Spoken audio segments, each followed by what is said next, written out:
এরশাদের স্বৈরশাসন আমরা দেখেছি। ওই সময় মুখে মুখে একটা কথা চালু ছিল, এরশাদের চুল কম ছিল, চুল কাটতে নাপিতের খুব অসুবিধা হতো। গেলে যখন দেখে যে চুল কাটতে অসুবিধা, নাপিত একটা প্রশ্ন করতো, স্যার ইলেকশন দিবেন কবে? এটা শুনলেই তার চুল খাড়া হয়ে যেত, তখন সে আরামে চুল কাটতে পারত।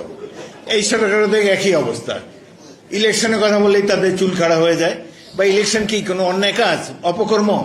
গত 16-17 বছর আমরা জীবন দিয়েছি, বারবার জেলে গিয়েছি। নিরপেক্ষ তত্ত্বাবধায়ক সরকার, ইন্টারিম সরকারের প্রধান চারিত্রিক বৈশিষ্ট্য হবে নিরপেক্ষতা। তারা সবাইকে সমান দৃষ্টিতে দেখবেন। এখানে বসে কিংস পার্টি করার চেষ্টা আপনারা করবেন না। প্রফেসর ইউনূস অত্যন্ত সম্মানিত ব্যক্তি, তার কোনো অভিজ্ঞতা নাই রাষ্ট্র পরিচালনায়, তার সাফল্য আমরা দেখতে পাচ্ছি না, তবুও আমরা তাকে সমর্থন জানাবো। কারণ দেশে বিদেশে সবখানে তিনি একজন নোবেল লরিয়েট, সারা বিশ্বে তার পরিচিতি আছে এবং এই মুহূর্তে এই সরকারের নেতৃত্ব দেওয়ার জন্য তিনিই যোগ্য মানুষ। কিন্তু নাবালকদের কথা চলবেন না। আপনি দেশের মধ্যে অনেক জ্ঞানীগুণী ব্যক্তি আছে, অনেক রাজনৈতিক দল আছে যাদের রাষ্ট্র পরিচালনার অভিজ্ঞতা আছে, তাদের সাথে আলাপ করে, দেশের জ্ঞানীগুণী মানুষের সাথে আলাপ করে এই রাষ্ট্রটি চালান। দেশবাসী আপনাদের সাথে থাকবে, কিন্তু সকলের প্রতি সমান আচরণ করুন। এই তরুণ যুবকদেরকে মন্ত্রিসভায় স্থান দিয়েছেন, তখনই আমাদের সন্দেহ ছিল এদের উপরে একজন গার্জিয়ান রাখা উচিত ছিল। একজন সিনিয়র দিলেন, তারপর তারা আস্তে আস্তে, ভবিষ্যতে তো এরাই থাকবে, আমরা আর কতদিন?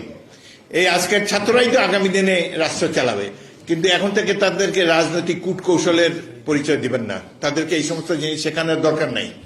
এবং তরুণদের উদ্দেশ্যে আমি বলতে চাই, ছাত্র যুবক যারা এই আন্দোলনে বলিষ্ঠ ভূমিকা রেখেছে তাদেরকে আমরা স্যালুট করি। তারা তাদের পিতামাতাকে নিয়ে রাজপথে এসেছে এই স্বৈর শাসনকে প্রতিহত করার জন্য। তাদের প্রতি আমাদের সকল সম্মানবোধ রয়েছে। কিন্তু আর বেশি দিন নাই, আপনারা অল্প কিছুটা দিন বরদাস্ত করেন এবং একটা সুষ্ঠু নির্বাচনের ব্যবস্থা করেন।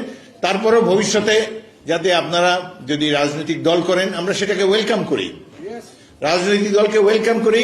আপনারা যদি মনে করেন যে অতীতে যেসব দল রাষ্ট্র পরিচালনা করেছেন তাদের ব্যর্থতা থাকতে পারে, কেউ তো মানুষ ফেরেশতা না, সেই ব্যর্থতা থেকে উত্তরণ ঘটিয়ে আপনারা সুন্দর একটা দেশ গড়ে তোলেন।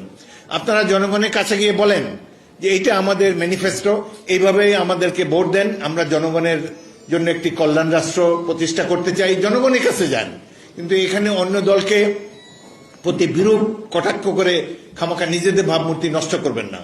এখনো দেশের মানুষ আপনাদেরকে সম্মান করে, আমরাও আপনাদের ত্যাগ এবং এই 1.5 মাসের সংগ্রামকে নিশ্চয়ই আমরাও সম্মান জানাই।